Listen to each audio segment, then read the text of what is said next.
सावधान।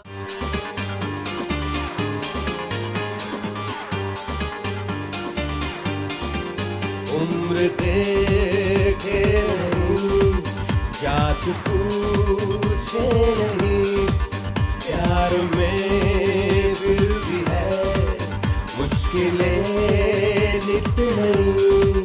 हो गए कुछ बार, कुछ हुए कत्लेआम, प्यार में सावधान।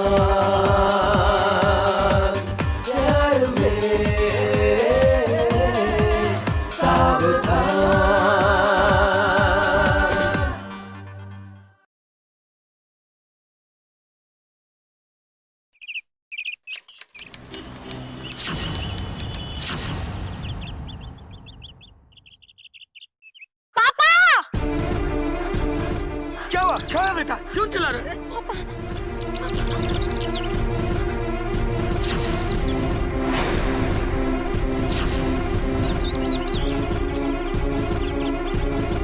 Hello hello, police station. दोस्तों, सच ही कहा है किसी ने कि समय का कोई भरोसा नहीं होता है। आप क्या देखने निकलिए और वक्त आपको क्या दिखा दे। एक छोटी सी फैमिली आम फैमिली की तरह घूमने फिरने निकली थी। एक जगह रुककर वो सेल्फी लेने की कोशिश करने लगे कि अचानक एक पल में ही उनकी सारी खुशियां खौफ और डर में तब्दील हो गईं। जब उन्होंने झाड़ियों में एक कॉलेज गोइंग लड़की की लाश देखी। उस लाश के कपड़े अस्त व्यस्त थे। उसे देखकर साफ कहा जा सकता था कि मर्डर करने से पहले उसके साथ दुष्कर्म किया गया है। दोस्तों, कौन थी वो लड़की जिसकी लाश इस तरह से लावारिस पड़ी थी? क्या जीते जी भी वो लड़की लावारिस ही थी या उसका अपना कोई परिवार भी था? नमस्कार दोस्तों, मैं कुणाल सिंह राजपूत आप सभी का एक बार फिर से स्वागत करता हूं हमारे इस शो प्यार में सावधान की इस नई कहानी में। सर, मेरी बहन तारिका कल सवेरे से लापता है। हमने उसे ढूंढने की बहुत कोशिश की। जहां भी संभावना थी वहां फोन किया, पर उसका कहीं पता नहीं चला सर। आपकी बहन क्या करती है? कॉलेज में पढ़ती है सर। अच्छा, कॉलेज गोइंग गर्ल है। जी। हेलो,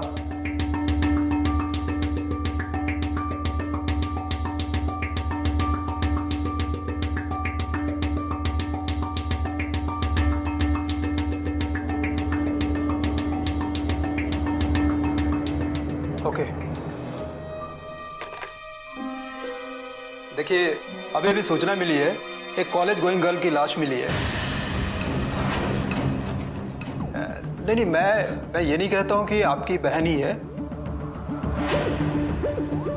अगर आप लोग मेरे साथ चलकर शिनाख्त कर सकते हैं तो चलिए। हाँ हाँ, हम चलेंगे इंस्पेक्टर साहब, चलिए चलिए। चलो।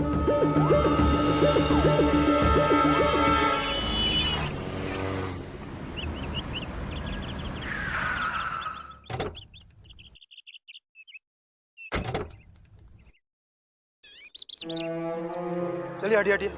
अच्छा, आप में से किसने फोन किया? जी मैं सर, मैं आपको फोन किया था। धन्यवाद। चलो देखो। तारिका, तारिका! तारिका! मेरी बच्ची! तारिका! तारिका! लाश को मत छूइए।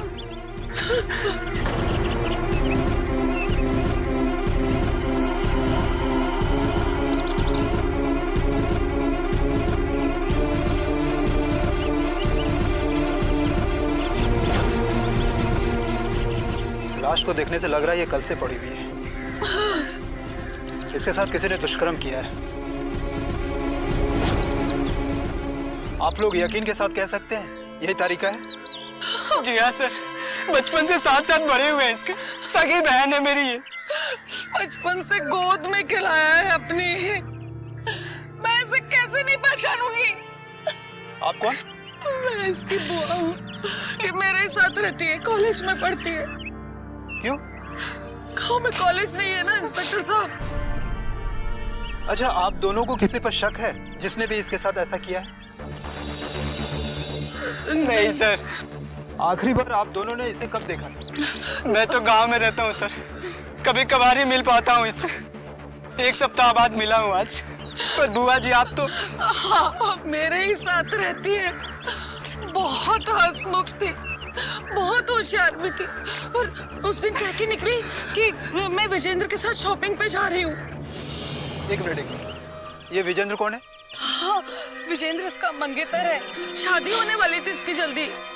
लेकिन अभी तो आप कह रहे थे कि ये पढ़ाई कर रही है। हाँ, भाई साहब ने कहा था पढ़ाई के साथ साथ इसकी शादी भी तय कर देते।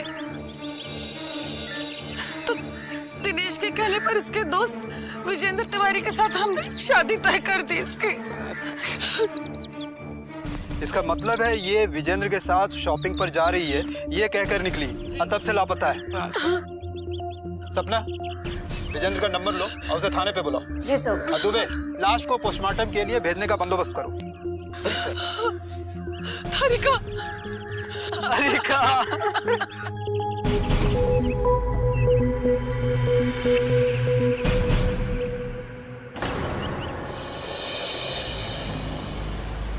मिस्टर विजेंद्र तिवारी, तारिका की बुआ का कहना है कल सवेरे तुम उसके साथ शॉपिंग पर गए थे। वो अब तक घर पर नहीं आई है। बता सकते हो वो कहाँ गई है? सर वो मेरे साथ शॉपिंग पर गई ही नहीं थी। झूठ मत बोलना। अपनी बुआ से कह कर गई थी कि तुम्हारे साथ शॉपिंग पर जा रही है। सर मुझसे भी उसने फ़ोन करके यही कहा कि वो मेरे साथ शॉपिंग पर जा रही है। मैं समझा नहीं। वो मेरे साथ शॉपिंग पर गई ही नहीं। क्या मतलब? सर ये देखिए सर, ये सर 11:30 बजे उसका फ़ोन आया और उसने कहा कि मैं तुम्हारे साथ शॉपिंग पर जा रही हूँ और अगर बुआ का फ़ोन आए तो कह देना कि मैं तुम्हारे साथ शॉपिंग पर हूँ। सर मैंने पूछा कि बुआ पूछी कि क्या खरीदा, तो उसने बोला कि शॉपिंग पर लेट पहुंची थी तो कुछ पसंद ही नहीं आया कुछ भी। तो तुमने हाँ कर दी। तुम मंगेतर हो ना? तुमने ये भी नहीं पूछा कि झूठ बोलकर कहाँ जा रही हो? सर मैंने पूछा लेकिन उसने बोला कि जल्दी में हूँ, मिलकर बताऊंगी। फिर सर बुआ का फ़ोन नहीं आया तो मुझे लगा कि मामला सेट हो गया होगा। वो तुम्हारे साथ नहीं गई, अपने बुआ के साथ नहीं गई, अपने भाई के साथ नहीं गई। आखिर वो किसके साथ गई है? पता नहीं सर, मेरी तो अभी एंगेजमेंट हुई है। मुझसे ज़्यादा पता तो बुआ जी और दिनेश को होगा। उन दोनों से भी पूछताछ कर लिया है, उन्हें कुछ भी पता नहीं है। अगर तुम्हें कुछ भी पता है तो बता दो। सर मुझे जितना पता था मैं आपको बता चुका।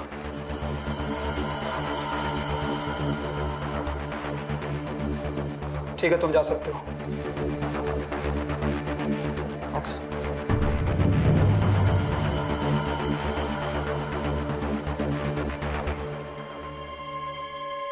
मुझे समझ में नहीं आ रहा है कहां से जांच शुरू करूं। आखिर वो गई कहां होगी? सपना।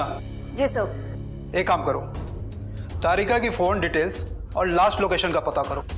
तब तक हम घटनास्थल पर जाकर दोबारा जांच करते हैं। Okay sir.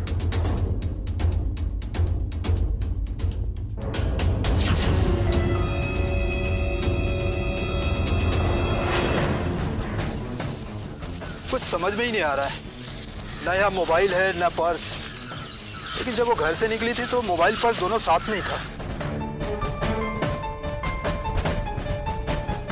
सपना, जी सर। वो देखो तो क्या है।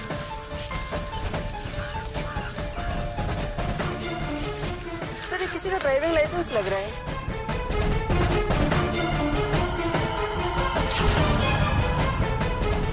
देवीलाल। इसका मतलब है कि देवीलाल की टैक्सी पर वो सवारी कर रही थी और अकेला देखकर उसके साथ दुष्कर्म किया और फिर हत्या कर दिया होगा, क्योंकि हाईवे पे अक्सर ऐसा हुआ करता है। देवीलाल। इंस्पेक्टर साहब, कल मैं जबलपुर हाईवे के आसपास गया ही नहीं। तेरा लाइसेंस कहाँ है?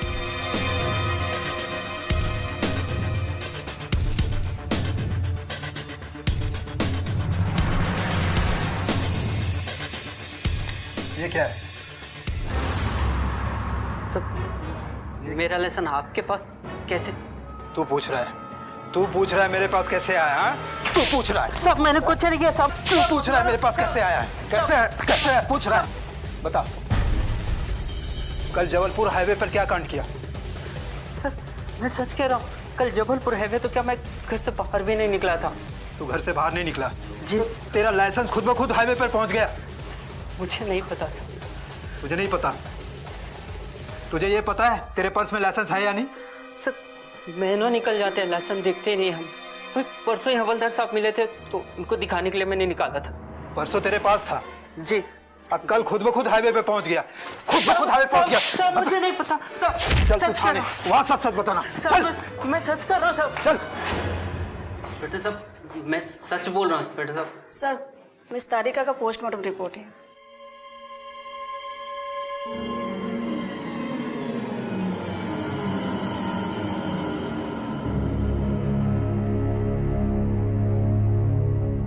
इसका मतलब है तारिका 3 महीने से प्रेग्नेंट थी। ऐसा भी तो हो सकता है कि किसी लड़के के साथ उसका अफेयर हो, फिर प्रेग्नेंट हो गई हो, फिर शादी के बाद लेकर दोनों में बहस हुई हो और उस लड़के ने उसकी हत्या कर दी। सर रिपोर्ट देख के मुझे भी कुछ ऐसा ही ख्याल आया। एक काम करो, तारिका के भाई और उसके मंगेतर को बुलवाओ। Okay sir. देवीलाल तुम जा सकते हो। जी सर, जी सर, थैंक यू।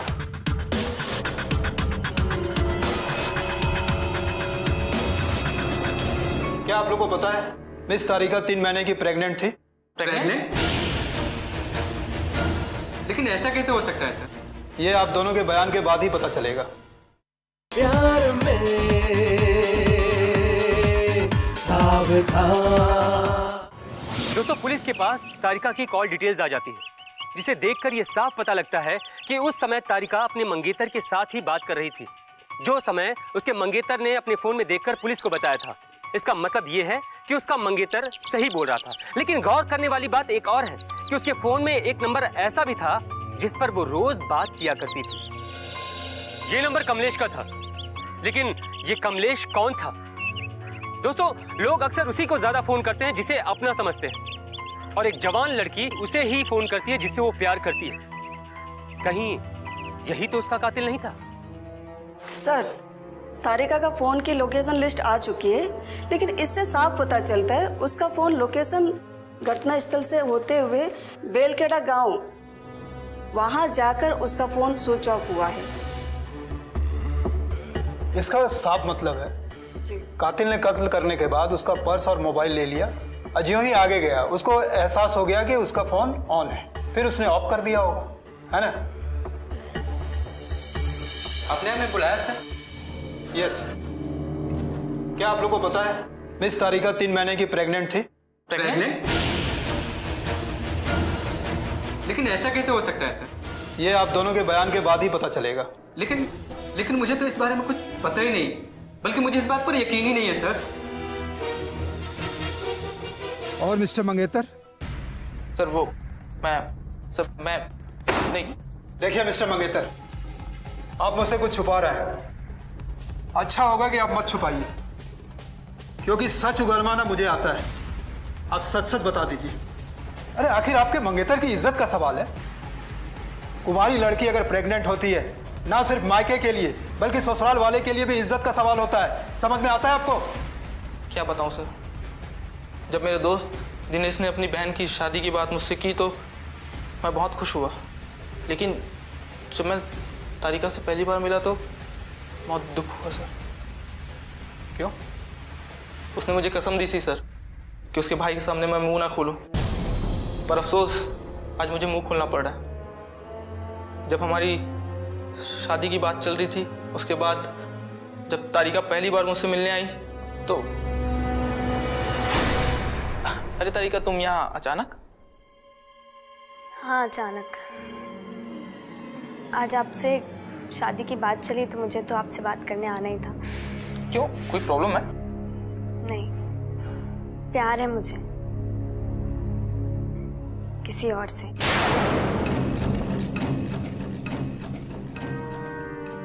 सी विजेंद्र, मैं अपने बचपन के फ्रेंड से प्यार करती हूँ। क्या? हाँ, और मैं शादी भी उसी से करना चाहती हूँ, और अगर घर वाले जिद करेंगे तो मैं उसके साथ आज ही भागकर शादी कर लूंगी। देखो तारिका, इतनी जल्दीबाजी करना अच्छी बात नहीं। मैं कुछ दिन में मौका देकर तुम्हारे घर वालों और तुम्हारे भाई से बात करूंगा। मैं तुम्हारा प्यार दिलवाऊंगा, प्रॉमिस। और इसलिए ये बात मैंने आप लोगों से छुपाई थी। दिनेश, आप तो तारिका के भाई हैं, आप उसके बारे में कुछ जानते हैं? मुझे तो कुछ पता नहीं है सर, बल्कि मुझे तो अभी अभी पता चला है। अच्छा, आप उसके बचपन के किसी दोस्त के बारे में मालूम? उसके बचपन का तो एक ही दोस्त था और वो आज भी है, मगर वो सिर्फ दोस्त है और उसके आगे कुछ मुझे पता नहीं और मुझे लगता भी नहीं है सर। खैर, हम तो पता कर लेंगे, तुमको भी पता चल जाएगा। उसका नाम क्या है? कमलेश। जी हाँ सर। इसका मतलब है मंगेतर की बात सच है। तारिका के कॉल डिटेल्स में सबसे ज्यादा कॉल्स कमलेश का है। वो कभी सुबह करता था, कभी दोपहर, कभी आधी रात को भी। इसका मतलब क्या है, समझ रहे हैं आप?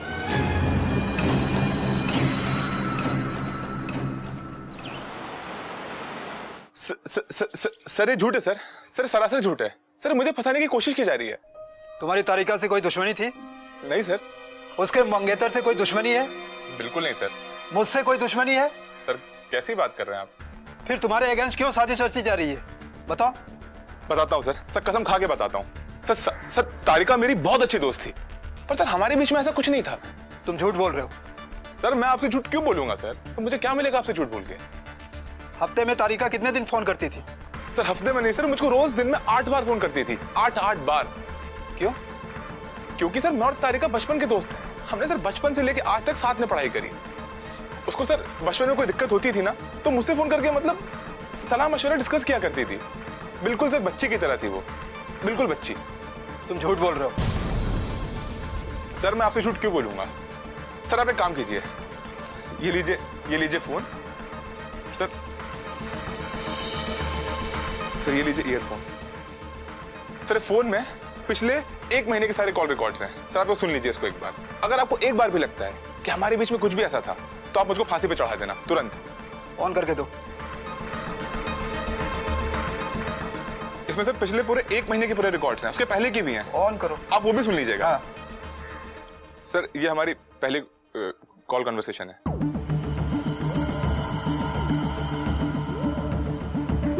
आगे करो। और सर ये वाला जब उसकी तबीयत खराब थी, उसने मुझको फोन किया था।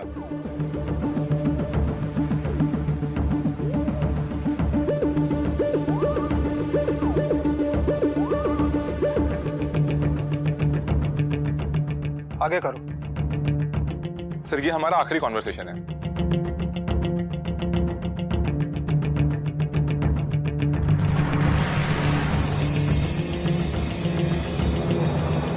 फोन रिकॉर्ड ने तो तुम्हें बचा ली, क्योंकि फोन रिकॉर्ड से पता नहीं चल रहा है कि तुम्हारे और तारिका के बीच में कुछ ऐसा वैसा संबंध है। अच्छा, तुम बता सकते हो तारिका का खून कौन कर सकता है? सर ये मैं कैसे कह सकता हूँ? तुम बता रहे थे ना कि तारिका तुमसे हर बात शेयर करती है, तो ये प्रेगनेंसी जैसी बड़ी बात क्यों नहीं शेयर किया उसने? सर ये मैं कैसे कह सकता हूँ? मतलब सर उसका शायद प्राइवेट हो, तो उसने मुझे बताया नहीं हो। तुम्हारी बात सुनकर समझ में नहीं आता, जिसे गुनहगार समझता हूँ वो बेगुनाह निकलता है। इनके अलावा और कातिल कौन हो सकता है?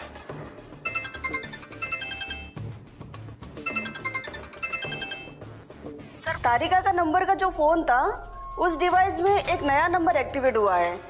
गुड, उस नंबर को सेंड करो। हम भी वहां पहुंच रहे हैं, तुम भी पहुंचो। Okay sir. गुड। सर कोई खबर? बताता हूँ।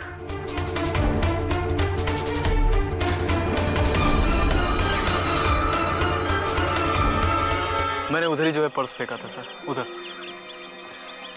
तुम इसके पास खड़ी रहो।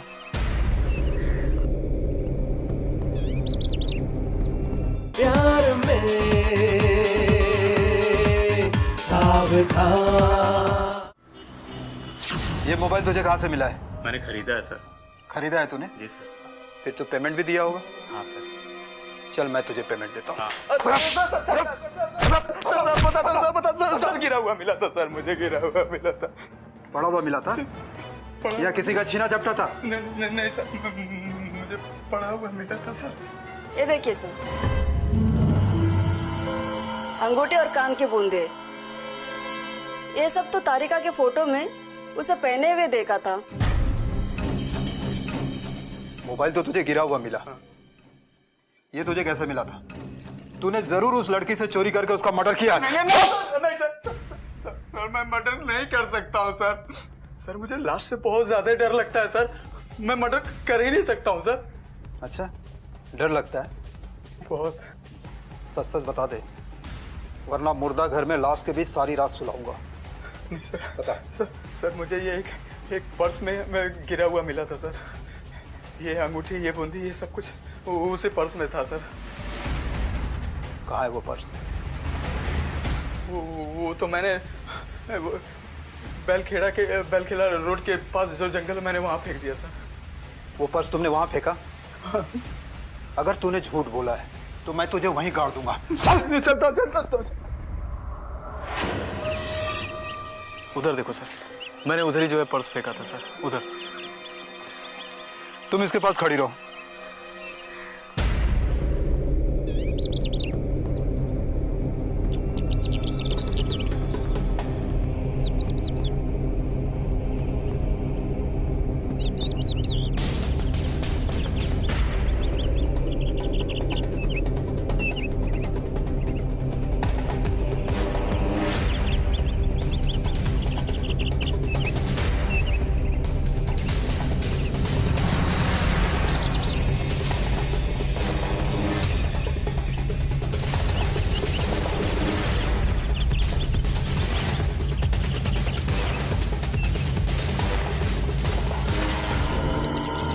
अब तू सच सच बताएगा, बिल्कुल सच सच। तूने लड़की की चैन, अंगूठी और मोबाइल पर्स से निकाली थी या लाश से उतारी थी? सर मैं सच बोलता हूँ सर। सर मैंने तो लाश को देखा ही नहीं सर, और सर मुझे लाश से बहुत ज़्यादा डर लगता है सर। अगर ये सारी चीज़ें अगर लाश के पास होती तो मैं हाथ भी नहीं लगाता सर, हाथ भी नहीं लगाता। अगर ये सही कह रहा है तो मुझे ये बात समझ में नहीं आ रही कि कातिल ने कत्ल करने के बाद सारी चीजें पर्स में रखकर फेंक क्यों दिया? वो क्या दिखाना चाहता है? लड़की को लूटने के इरादे से हमला हुआ या दुष्कर्म हो गया या कुछ और? दोस्तों, पुलिस के लिए ये केस बहुत ही चैलेंजिंग है, क्योंकि ये न सिर्फ लूट का केस था, न सिर्फ बलात्कार का, और न ही उसके किसी बॉयफ्रेंड का जिसके साथ हुई प्रेगनेंसी के बाद किसी खटपट की वजह से उसका मर्डर कर दिया गया हो। इसीलिए प्रेगनेंसी पर भी शक नहीं जाता है। अब पुलिस बहुत कंफ्यूज है कि आखिर ये केस है तो क्या है। दोस्तों, ना तो ये केस पुलिस की समझ में आ रहा था, न ही तारिका के रिश्तेदारों की समझ में, और न ही तारिका के मंगेतर और उसके दोस्तों की समझ में। तो आखिर ये केस था तो क्या था?